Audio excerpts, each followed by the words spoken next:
보실 성경 말씀은 마태복음 22장 37절로 40절입니다. 예수께서 이르시되 네 마음을 다하고 목숨을 다하고 뜻을 다하여 주 너희 하나님을 사랑하라 하셨으니 이것이 크고 첫째 되는 계명이요 둘째도 그와 같으니 네 이웃을 내 자신같이 사랑하라 하셨으니 이 두 계명이 온 율법과 선지자의 강령이니라. 아멘. 예수님이 오셨을 무렵에는 유대인들이 하나님을 믿기를 외식적으로 믿고 속은 잘못되어 있는 그런 종교 문화가 형성이 되어 있었습니다. 그러면서 특수계층인 종교인들, 그러니까 뭐 제사장이나 율법사나 서기관들이나 이런 사람들은 자기들의 뼈대 있는 집안을 자랑하면서 또 율법을 외워서 사람들에게 가르치기도 하고 또 삶의 모든 문화에서 잣대로 삼았습니다. 그러면서도 행치도 않고 그랬었습니다. 그때 예수님께서 이제 복음을 전하실 때 율법사가 와서 예수께 율법에 가장 중요한 게 뭐냐고 이렇게 시험 삼아 물었습니다. 그때 주님이 답하신 내용입니다. 목숨까지 다해서 하나님을 사랑하고 그와 같이 이웃도 네 몸처럼 사랑하라. 그렇게 말씀하시고 이것이 율법이 대강령이다 이렇게 말씀하셨습니다. 우리가 기독교인으로서 믿음, 소망, 사랑 가운데 사랑이 제일이라 하고 또 우리가 하나님의 사랑을 받아서 사랑해야 함을 잘 압니다. 특별히 타 종교와 달리 이웃을 네 몸처럼 사랑하라 하는 말씀을 받았는데 이웃에게 잘해라, 이웃 사람 이해해라, 이웃 사람에게 봉사하라 이런 차원이 아니고 네 몸처럼 사랑하라.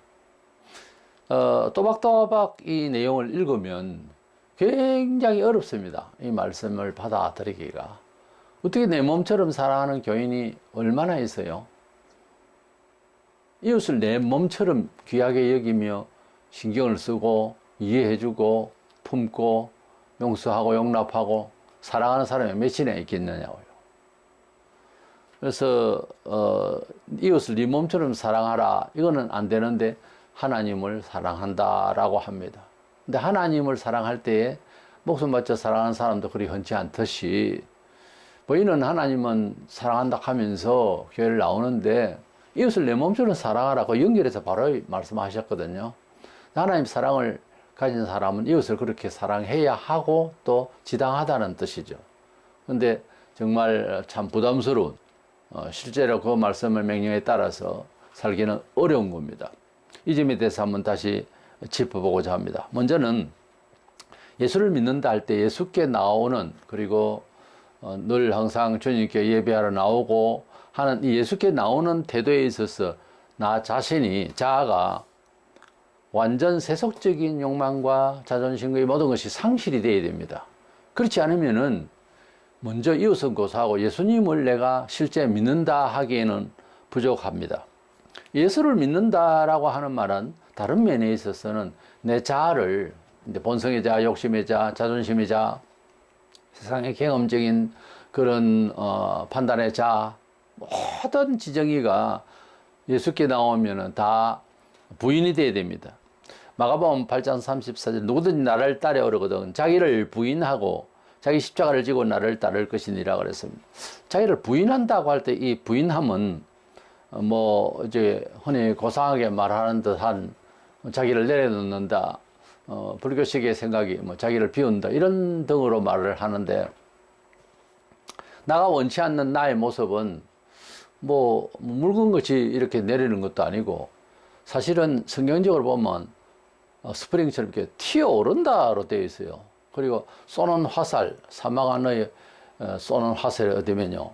그래서 측면에서 온다 이렇게 되어 있습니다. 측면에 오는 것은 마귀가 이제 시험하는 거고요. 밑에 솟아오르는 것은 우리 속 내부에서 가지고 있는 죄성이 이렇게 스프링처럼 튀어오르는 겁니다. 이것을 억누르고 이것을 도전하고 해야 되는, 그래서 정면으로는 도전하고 올라오는 죄악은 이제 억누르고 하는 그런 이제 그림이 되는 것이지, 내려놓는다?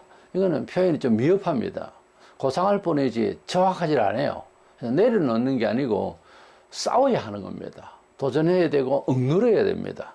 그런 자, 이것을 자기 주장과 지식과 이런 것들이 하나님의 말씀을 받아들이는데 장애가 될 때 이것을 억누려야 되고, 또 외부로부터 이제 생각으로 도전하고 있는 모든 이런 감각들도 싸워서 이겨야 됩니다. 이래서 자기를 부인한다고 하는 이 단어를 찾아보니까 아주 거부하다 이렇게 돼 있어요. 이렇게 절대적으로 거부하다. 그렇게 인정을 받으려고 그러고 나에게 이제 도전하면서 혹은 호의를 베풀면서까지 이렇게 도전하는 모든 것들에 대해서 절대적으로 거부한다는 거예요. 그냥 괜찮습니다 이런 정도가 아니에요. 사람도 마찬가지로 부드럽게 말하면 사람을 잡아먹으려고 그래요. 참 무서운 세상. 좋게 말하면은 그 은혜롭게 또 대처할 수 있어야 되는데, 조금 약해 보면 조금만 빈틈만 비집고 들어와서 끄집어내려고 그래요. 사람이 얼마나 사악한지 모릅니다. 평소에 혹시 우리들 자신이 그러고 있는지 몰라요. 사람이 참 나쁜 존재예요. 그래서 우리가 가지고 있는 이 본성이 하나님 앞에 와서까지도 요래저래 살피면서 피할 건 피하고 복받은 길이 없나 그러고 있는 그 자아를 완전히 억눌려야 하는 것입니다. 그리고 그 자아와 그렇게 하겠다고 자존심을 내걸고 말하고 하는 이런 생각하고 의지를 가지고 있는 것까지도 싸워서 이겨야 되는 거예요. 바울은 자아와 싸운다고 그랬습니다. 날마다 싸운다고 그랬어요. 날마다 죽는다고 그랬어요. 이래서 우리는 우리가 가지고 있는 주장, 예수를 믿기 전이나 그 후에까지 남아있는 우리의 본성적인, 소위 말하는 일반인으로서의 가지고 있는 정서, 그것도 시대와 또 국가와 지역에 따라서 또 변하기도 한데, 동쪽에서 사는 사람들은 죄가 아니라고 하더라도 서쪽에 사는 죄라고 하는 그 표준이 다 다릅니다. 이래서 개념의 차이를 우리가 어느 정도 수용을 이제 할 수 있어야 되는데, 그러나 확실한 바른 개념은 하나님 말씀대로니까, 그러니까 말씀이 이러지 마라 하면 그것이 범하면 전주를 알아야 된다고 바울이 말했습니다. 그래서 우리 정서가 하나님 말씀이 처음부터 옳고 그름을 알 수 있는 존재가 아니에요. 성령께서 우리에게 감화하시고 알게 하셔야 아는 겁니다. 더더구나 우리가 죄라고 여기지 않던 것이 성경에는 죄라고 합니다. 이 점을 어떻게 할 것이냐, 하나님 앞에서 예로 답을 하고 일단 뭐 순종하겠다고 먼저 선언을 하고 그 다음에 따라가 보는 겁니다. 그러다 보면 이게 죄가 맞구나 그렇게 됩니다. 얼마나 사람이 둔한지 뭘 많이 아는 것 같고 초과학 시대를 산다 하지만 선악간의 분별, 종교적 지혜와 분별력, 이것은 없어요. 본성적으로 안 됩니다, 그게. 이래서 우리는 자기를 부인하는 이것이 연습이 늘 돼야 되고, 예수께 와서 내가 나를 부인한다는 말은 나의 옛 과거를 버린다는 이야기고, 버려지실 때 그것을 근본 뿌리가 없어졌을 때 그것을 중생이라고 그래요. 거듭난다고 그래요. 교회를 다니는 것을 거듭난다라고 하면 안 됩니다. 아주 거부한다는 말은 절대적으로 세속의 목적과 그것이 나의 삶을 살아가는 존재의 가치의 뿌리가 되어서는 안 된다. 그거 뽑아야 돼요. 뿌리 자체에 뽑아버려야 됩니다. 뿌리 옆에 붙어있던 흙까지 다 퍼서 버려야 되는 겁니다. 그랬을 때에 예수님 나의 생명의 주님이다 이렇게 말할 수가 있는 겁니다. 그래서 기독교인은 뭐 고상하게 뭐 나를 내려놓고 뭐 그런 차원이 아니고 맞서서 싸우고 혁명을 하는, 자기와의 혁명을 하는, 그래서 일생일대의 대혁신이 오는 그런 순간이, 그런 때가 필요합니다. 그냥 이렇게 교회를 왔다 갔다 하면 그게 잘 안 고쳐져요. 용단을 내려야 됩니다. 그리고 장사가 없어요. 누구나 다 아픕니다. 힘들어요. 쓰러진다. 사는 맛도 없어지는 거고, 모든 끈을 다 끊는다고 하는 것이 굉장히 힘든 부분이에요, 사실은.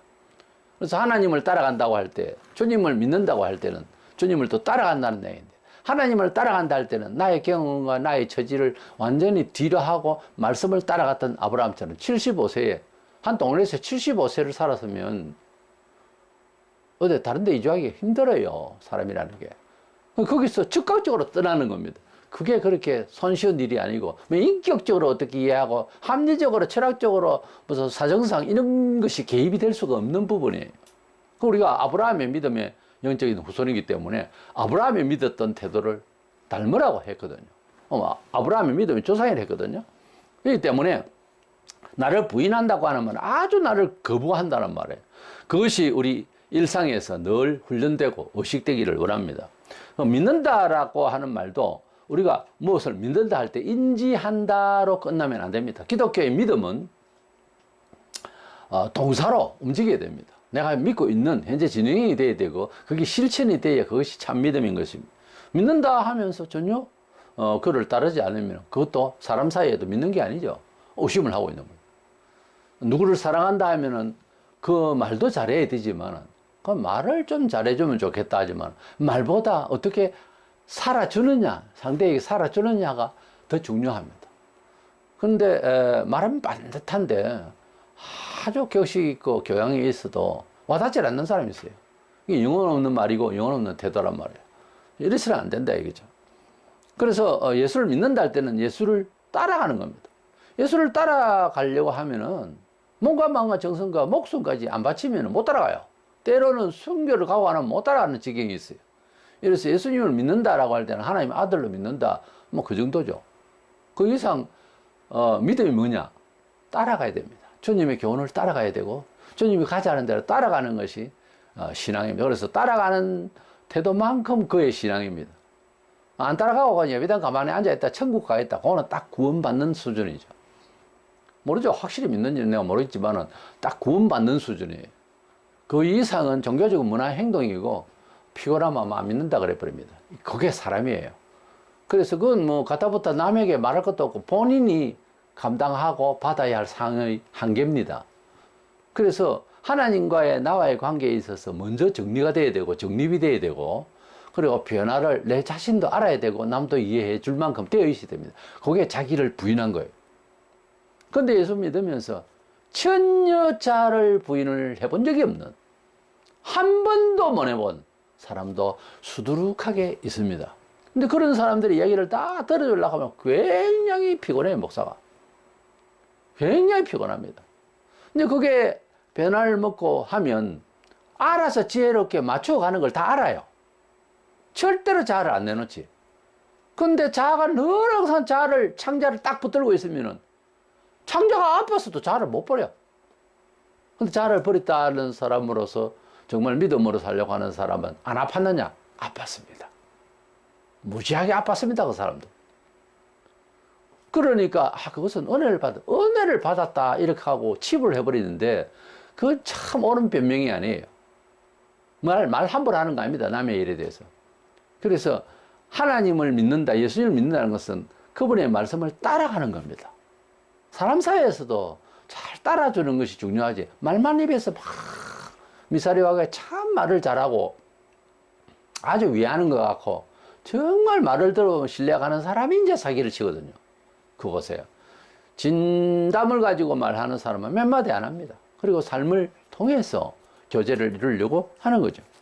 그래서 이웃을 네 몸처럼 사랑하라 하기 전에 하나님을 그렇게 사랑하라 했는데 하나님을 사랑하는 것도 내 중심을 버리지 않으면 안 된다고 하는 것점은 알아요, 사람들이. 그럼 이웃은 마찬가지입니다.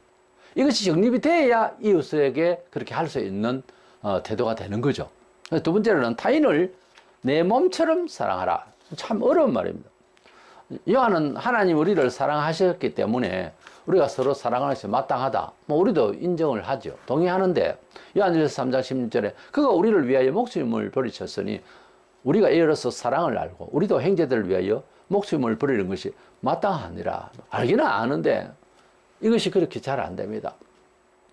우리가 삶을 살아가는데 하나님의 사랑의 부채를 많이 가지고 있습니다. 햇빛과 그리고 비와 물과 공기, 이게 그냥 되어진 게 아니고 하나님이 지으신 것을 우리에게 주신 혜택입니다. 국가의 위정자가 참 일을 잘하고 우리나라 같은 경우 이승만 대통령이 얼마나 일을 잘 하셨고 그래서 그 혜택을 많이 받고 있습니다. 우리가 무슨 혜택을 받아도 확인이 안 되면은 그걸 몰라요, 잘.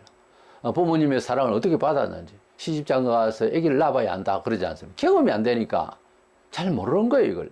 그걸 일찍 눈여겨봤으면은 효행을 하죠. 보온 행위가 나온다고요. 그것은 의무가 아니라 자연스럽다고요, 원래. 감사가 생기게 되는 거죠. 하나님을 감사하라니까 억지로 감사한다. 이거보다 하나님께서 우리를 어떻게 사랑하심에 대한 것을 잘 알면, 깨달으면 감사가 되게 돼 있어요. 우리가 하나님을 사랑할 때 하나님이 우리를 얼마나 사랑하셨으면, 그래서 사랑은 먼저 받을 줄 알아야 된다는 말이 있어요. 사랑을 받을 때 사랑을 바로 이해하고 받아야죠. 사랑을 거래적으로 생각하니까 본인도 상업적으로 사는 거예요. 사무적으로 살고. 그 평생 간다니까. 이게 이 마음을 바꿔야 되는 거예요. 그래서 하나님의 크신 사랑은 청량할 수 없는 그 사랑을 잘 하나하나 그 그림을 따라서 퍼즐을 맞춰보세요. 어떻게 내 존재가 이렇게 되어 있고, 하나님을 알고 모르는 사람 틈에 내를 던져보면 어떻게 이 시대를 살까 하는 걸 비교해 보세요. 하나님의 그 사랑이 얼마나 섬세하였고, 얼마나 기적이고, 얼마나 감사한지. 그걸 알았으면 이웃을 또 알지도 못하고 침해를 하고 손해를 끼치고 이러는데, 이걸 어떻게 이제 대처해야 될 사랑으로서의 지혜가 생깁니다. 대접없이 바로 고발을 하는 것이 아니고, 어떻게 하면 이것을 하나님 앞에 기도를 먼저 하고 잘 조정을 할 수 있을까, 이런 생각을 가지고. 그래서 이웃을 내 몸처럼. 나는 실수 안 합니까? 한 사람이 실수를 했단 말입니다. 나는 거짓말로서 변명할 데가 없습니까? 상대방이 그렇게 한단 말입니다. 그랬을 때 나를 돌아보고 내가 더 변명하는 사람이 되지 말고 정직해야지, 이런 마음을 먹으면은 그 문제점이 싹 사라질 수 있어요. 불안간에. 그러니까 모든 문제를 탓을 하면 안 되고, 내 자신이 먼저 하나님 앞에 바로 되어 있으면 그렇게 됩니다. 하나님의 사랑을 받은 것은 여러 가지 설명으로 또 마음으로 그렇게 이해되는데, 이것을 내 몸처럼 그렇기 때문에 사랑해야 되는 것이 마땅하다는 것까지도 알기는 알겠는데 따라가는 게 참 힘듭니다. 사람이 뭘 들었단 말입니다. 이해를 한단 말이에요. 그 다음에 행동이 됩니까? 자동으로? 기계가 아닙니다. 사람은 본성대로 자기 욕구대로 살기가 훨씬 더 잘 되어 있는 체질입니다. 누구나. 사람으로 태어나서면 누구나. 그래서 악은 빨리 들어오고 선을 따라가기는 굉장히 느립니다. 그것은 인정이 됩니다. 누구나. 그래도 하나님의 사랑이 너무 크기 때문에 그 사랑을 받은 사람은 이웃을 내 몸처럼 사랑할 수가 있을 거예요. 그럼 사랑의 방식을 먼저 생각을 해보겠는데, 사랑은 강요에 의해서 사랑하는 것도 아니고, 내가 좋아서 좋다 하는 것도 아니고, 하나님의 아가페의 참 사랑은 사람의 약점을 긍휼히 여기는 겁니다. 이것이 사랑하는 방법입니다. 사람마다 상대를 해보면 다 약점이 있어요. 비슷한 약점들도 가진 사람이 있고, 특별히 또 더 약한 점을 가지고 있는 사람도 있을 수 있습니다.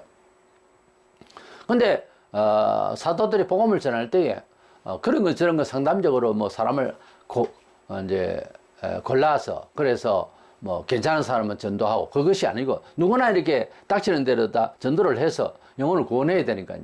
하다 보면은 연약한 부분들이 사람에게 다 있고 한데, 고린도전서 9장 22절에 보면 약한 자들에게 내가 약한 자와 같이 된 것은 약한 자들을 얻고자 하며 수준을 맞춰줬다는 거죠. 도저히 그 인간적으로 저럴 수 없다 하는 부분에 있어서 나도 참 저렇다 하는 마음을 이제 낮은 자세로서 그렇게 서로 소통할 수 있도록 만든다는 거죠.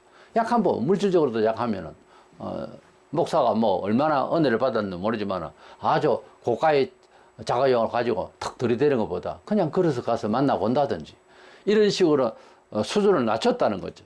그래서 바울이 사유방식이 아직 믿음이 잘 안 되니까 신령한 말씀을 가르치고 하는 목사를 또는 사도들을 잘 먹이고 입히고 옆에서 다 조달을 해야 되는데 그것도 잘 안 된단 말입니다. 그때도. 그래서 자기가 비장업을 하면서 이제 동행인들끼리 이제 먹고 자고 하는 것을 다 해결하고, 왜 그랬느냐 하니까 바울의 말이 사람들에게 부담을 안 주려고, 폐를 안 끼치려고. 왜냐하면 그걸 폐로 여기니까.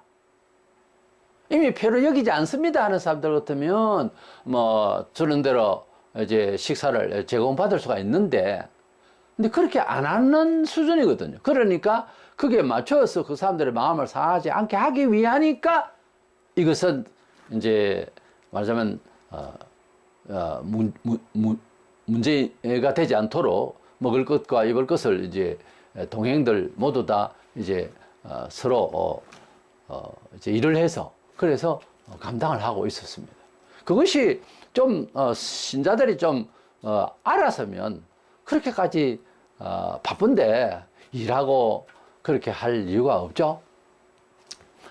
안 되니까 그게 이제 수준을 자꾸 낮추는 거예요.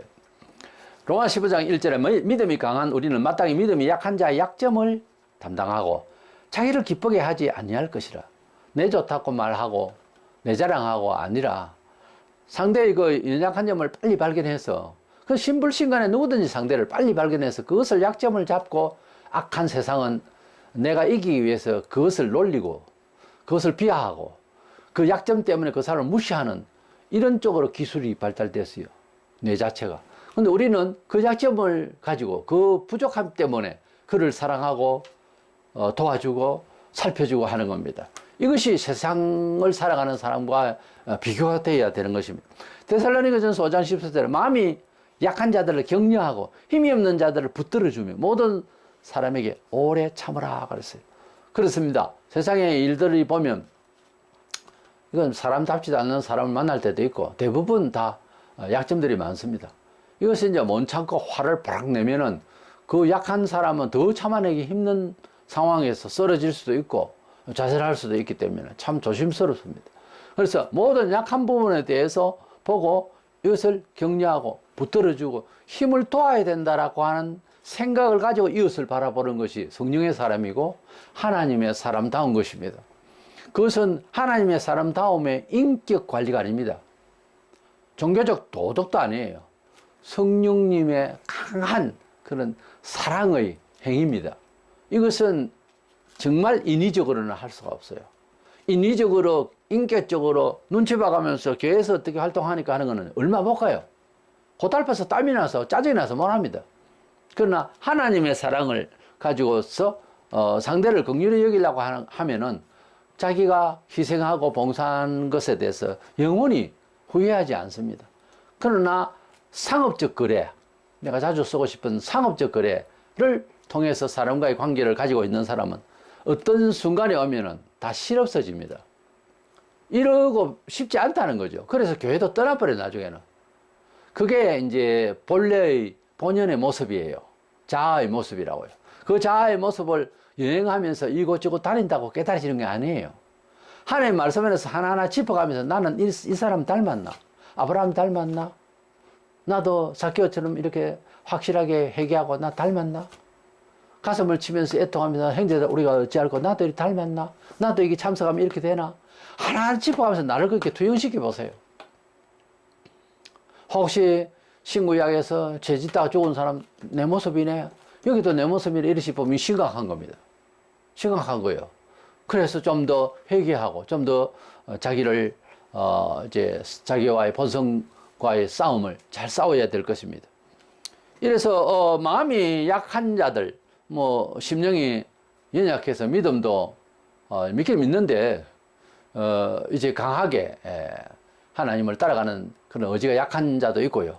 또 삶의 모든 면에 있어서 그렇게 부실한 사람도 많습니다.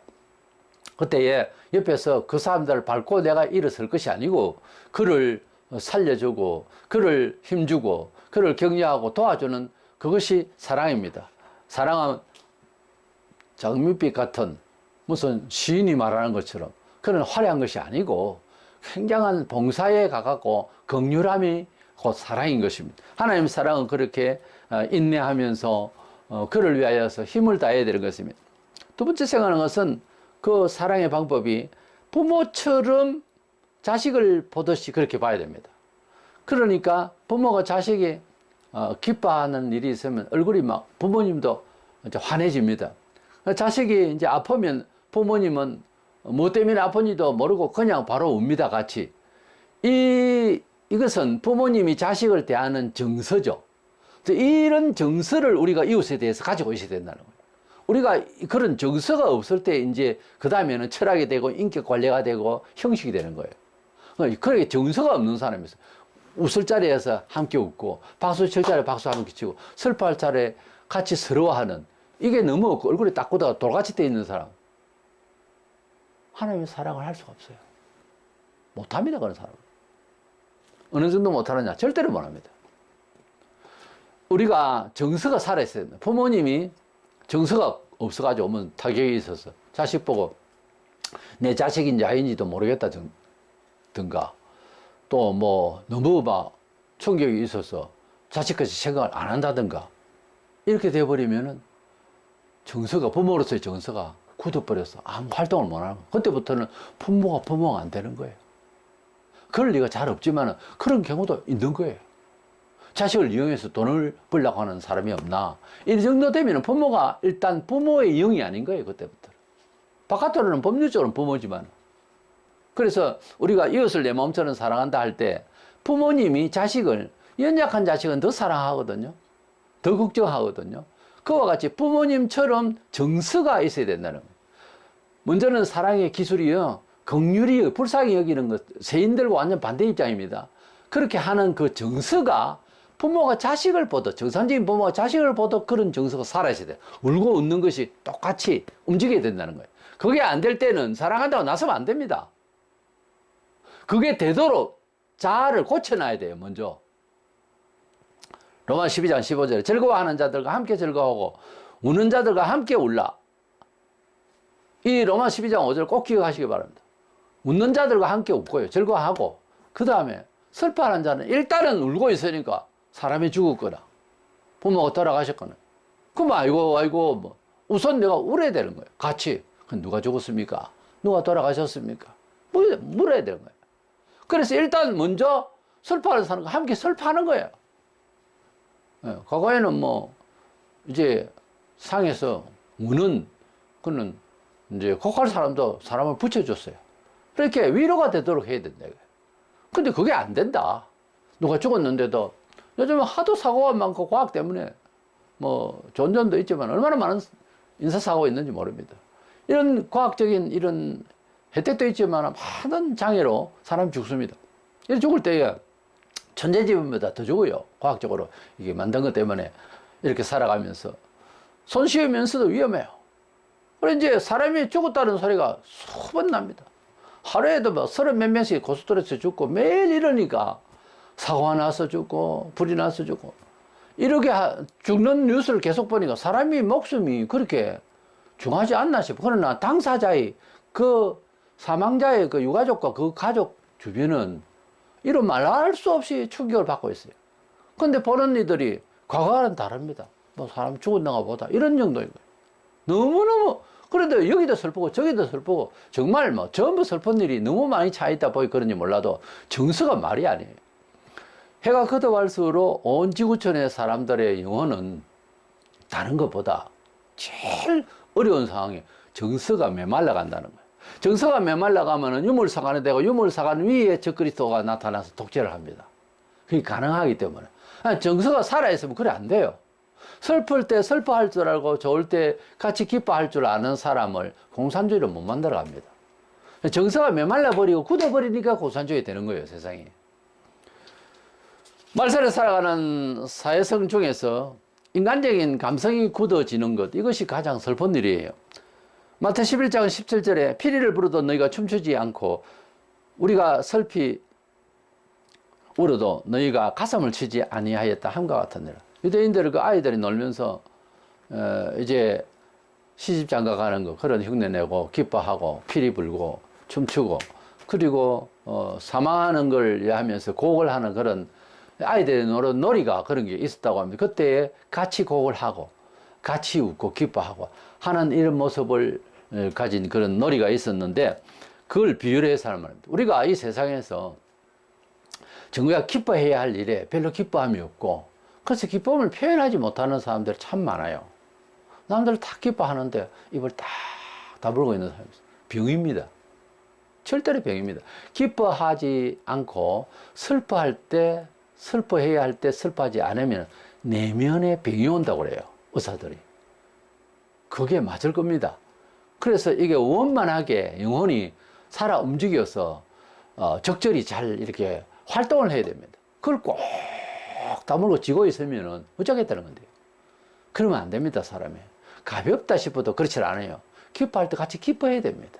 웃을 때 같이 웃고 슬퍼할 때 같이 슬퍼하고 이것이 원활하게 작용하지 못하면 병이 있는 거예요. 그리고 그렇게 하는 것은 따라가지 못하면 하나님의 뜻을 이룰 수가 없는 사람입니다.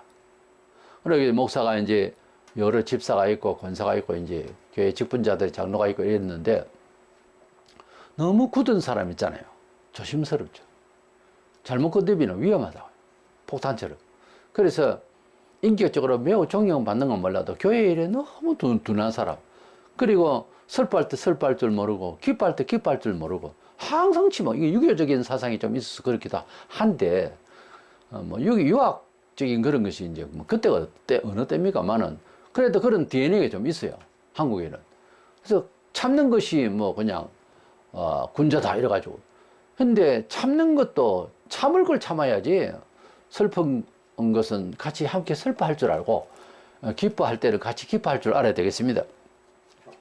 그래서 피를 불어도 춤추지 않고 슬퍼 울어도 너희가 가슴을 치지 않는다. 그래서 슬퍼하면서 아이고 아이고 하면 가슴을 치면서 막 이러는 놀이가 있을 때요. 사실 그렇게 우리 생활에 그렇게 적용이 돼야 될 것입니다. 사람이 울고 기뻐할 정서를 살리는 것은 가장 자아를 살리는 데 좋은 방법입니다. 그렇게 하고 또 이웃을 사랑한다고 할 때 이웃을 잘 봉사한다 차원은 아니라는 거. 그건 잠시 반딱할 수 있어요. 이웃을 내 몸처럼 사랑한다라고. 이웃이 불이 났다 그러면 물동이를 과거에 전에는 보면 이고 지고 와서 같이 그렇게 노력해서 이제 불을 끄고 그랬습니다. 그럴 때마다 정이 통했죠. 근데 지금은 뭡니까? 불 구경합니다. 그러면 안 된다 이 말이에요. 그래서 살려야 되고 또 도와야 되고 그럽니다. 그래야 됩니다. 이것을 내 몸처럼. 고린도전서 13장 6절에 불의를 기뻐하지 아니하면 사랑은 진리와 함께 기뻐한다 그랬어요. 우리가 하나님의 사랑을 나눌 때에는 이제 불의한 것을 좋아해서 돕는 건 아니고 진리와 함께 기뻐한다 그랬어요. 기뻐하는 것도 뭐 남이 기뻐하니까 같이 허우적대면서 기뻐하고 즐거워한다고 그냥 딴따래 무슨 노래소리에 흥을 그건 아니고 진리와 함께 기뻐하고 진리는 모든 것이 적당하고 바릅니다. 그 가운데서 기뻐한다. 어쨌든 기뻐할 때 기뻐하고 슬퍼할 때 슬퍼할 줄 아는 정서가 부모가 자식을 기뻐할 때 기뻐하고 함께 자식이 아프면 같이 함께 슬퍼하고 하는 그 정서를 가지고 있어야 된다는 거예요. 먼저는 하나님께 내가 완전히 자아의 목적과 자아의 고집과 이런 것이 꺾여야 되고요. 그것을 완전히 달바꿈을 해야 됩니다. 그걸 거듭남이라고 그래요. 거듭남에는 인격이 큰 변화가 옵니다. 목적의 그 삶의 철학의 개념이 바뀌어요. 아무리 이야기를 해도 와닿지 않는 사람이 있을 겁니다. 이 개념이 안 바뀌면은 그리스도인 다음에 맛을 자기가 몰라요. 피곤하다고 예수를 따라가는 게 오히려. 그래서 그 개념을 버리는 것은 나를 버리는 겁니다. 어떤 면은 굉장히 당황이 되고 아주 막연해지고 그럽니다. 그래서 하나님 말씀대로 살아가는 처세를 내 옷 입고 한번 살아보겠다. 굉장한 모험이에요. 근데 하나씩 하나씩 체험을 해보면 야, 세상 천지 법 중에서 최고 좋은 법이 성경법이다. 어떻게 이렇게 될 수 있을까? 심지어 율법은 선한 거라고 신령한 거라고 하나님 말씀에 중에서 십계명 이거는 더 하잖아요. 그야말로 율법이잖아요. 그대로 따라간다. 아, 그거 어떻게 살아가나 싶다. 그렇게 따라가려고 노력하면요. 평강이 넘칩니다. 놀라운 거예요. 온 세상을 내 중심으로 바꿔줘 버립니다. 뭐가 돌아가요. 이래서 그렇게 안 될 때 우리가 사회를 탓하고 또 뭐 어떤 구조를 탓하기 전에 하나님 앞에서의 관계를 분명하게 해야 되겠다. 목숨 바쳐 모든 것을 주께 의지하는 그런 존재가 되면 이웃을 사랑할 때 봉사하는 차원이 아니고 이웃을 내 몸처럼 여긴다는 거예요. 그러나 어떤 한계는 이제 윤리가 있고 도덕이 있으니까 함부로 할 수가 없죠. 그러나 그를 아끼고 그를 도와주는 것을 불신자들이 심지어 오해까지 합니다. 왜 우리 아이에게 그 정도까지 하느냐 하면서 막 이렇게 덤빌 때가 있어요. 죄송합니다. 내가 볼 때는 이렇게 커야 되기 때문에 한마디 했고 또 도와주었습니다. 이렇게 변명을 해야 되겠죠. 나중에 그분이 알 수도 있어요. 또 어떤 경우에는 너무 심하게 정말 불쌍해서 그렇게 하는데 오해하는 경우가 털어 있습니다. 그 정도로 가야 됩니다. 그래서 기독교의 신앙은 어쩜 하나님의 사랑을 받은 사랑의 반응이 기독교 신앙인지도 모릅니다. 우리는 갈수록 하나님의 법을 떠난 것을 불법이라고 그래요. 불법이 성하면 사랑이 식어지리라 그랬어요. 하나님 말씀대로 살려고 애를 쓰면 그 사람 독한 것 같아도 사랑이 속에서 있어서 사회적 관계에 아주 필요한 사람이 됩니다. 이래서 이웃을 내 몸처럼 사랑하라고 하신 이 말씀은 말 그대로 보면 굉장히 부담스러운 겁니다. 이것을 뛰어넘으려면 하나님과의 관계에 있어서 나를 버리고 먼저 하나님이 것이 되어야 되겠고, 그 다음에 이웃을 내 몸처럼 살려면은 긍휼히 여겨야 할 부분, 어려운 부분, 약한 부분을 내가 협력을 하려면 그 사랑이 가능해요. 그 정서는 부모가 자식을 보듯이 울고 웃을 때 같이 동조가 돼야 돼요. 이것저것 보이지도 않고 안 되면 사랑할 수 없어요. 못 사랑합니다. 이웃을 내 몸처럼 사랑하려고 하면 하나님과의 관계가 돼 있는데, 교회 나오면 다 하나님과의 관계가 돼 있는 줄로 알아요. 그 다음에 이제 중요한데, 이웃을 내 몸처럼 사랑을 했잖아요. 이 율법의 전체의 강령이거든. 그러면은 어떻게 해놔야 되느냐?